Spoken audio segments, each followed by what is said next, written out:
আসসালামু আলাইকুম, welcome to memes kitchen. আজকের পর্বে আপনাদের তৈরি করে দেখাবো হাফ কাপ গুঁড়া দুধ দিয়ে 1 কেজি গোলাপ জামুন মিষ্টি। সাথে থাকবে সকল প্রকার টিপস, যে টিপসগুলো ফলো করে আপনারাও ঘরে পারফেক্ট গোলাপ জামুন মিষ্টি তৈরি করে নিতে পারবেন। আশা করি আমার আজকের রেসিপি আপনাদের কাছে ভালো লাগবে।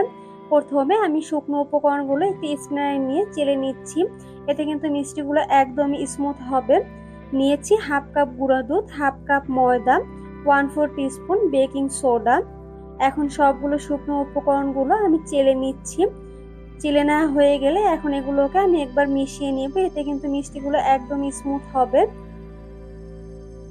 মেশানো হয়ে গেলে এ পর্যায়ে অ্যাড করে দিব 2 টিস্পুন পরিমাণ ঘি। অবশ্যই কিন্তু এখানে ঘি ব্যবহার করতে হবে, তেল ব্যবহার করা যাবে না।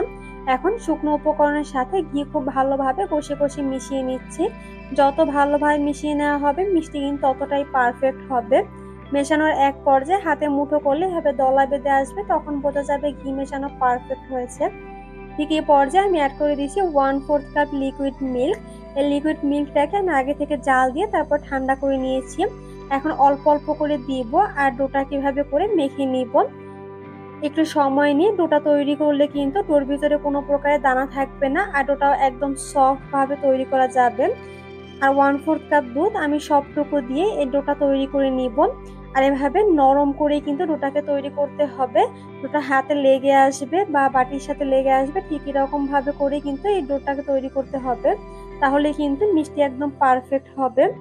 আর এভাবে নরম করে তৈরি করলে ভয় পাওয়ার কিছু নেই, কারণ এই ডোটাকে যখন রেস্টে রেখে দিব তখন কিন্তু ডোটা খুব ভালোভাবে সেট হয়ে যাবে। ডো যখন তৈরি হয়ে যাবে তখন এটাকে আমি 10 মিনিটের জন্য রেস্টে রেখে দিয়েছি। আর এভাবে হাত ক্লিন করে এভাবে আপনি ডোটার ভিতরে হাত দিবেন, দেখবেন হাতে আর লেগে আসছে না।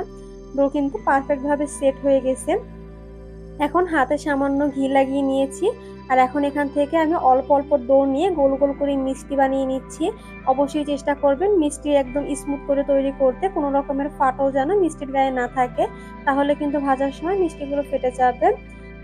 মিষ্টিগুলো যখন বানানো হয়ে যাবে তখন এগুলোকে আমি ভাজতে চলে যাচ্ছি। প্যানে পর্যাপ্ত পরিমাণে তেল আমি হালকা করে গরম করে নিয়েছি, এখন এর ভিতরে মিষ্টিগুলো দিয়ে দিয়েছি। এ পর্যায়ে কিন্তু মিষ্টিগুলোকে নাড়াচাড়া করা যাবে না। ঠিক এই পর্যায়ে প্যানগুলো এভাবে হালকা করে দুলিয়ে মিষ্টিগুলোকে নাড়াচাড়া করতে হবে। আর চুলার আঁচ এখনো কিন্তু লো ফ্লেমে আছে।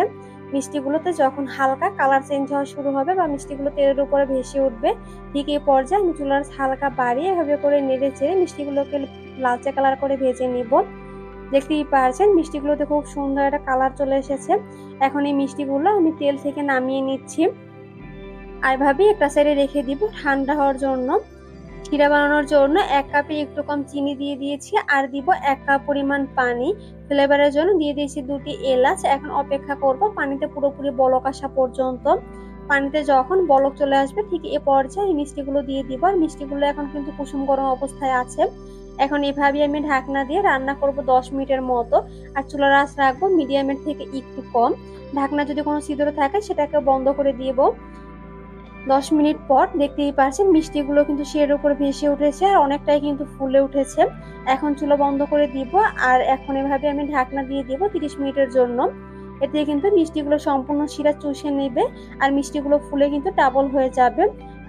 30 মিনিট পর দেখতেই পাচ্ছেন মিষ্টিগুলো ফুলে ডাবল হয়ে গেছে, আর সম্পূর্ণ শিরা কিন্তু মিষ্টিগুলো একদম টেনে নিয়েছে।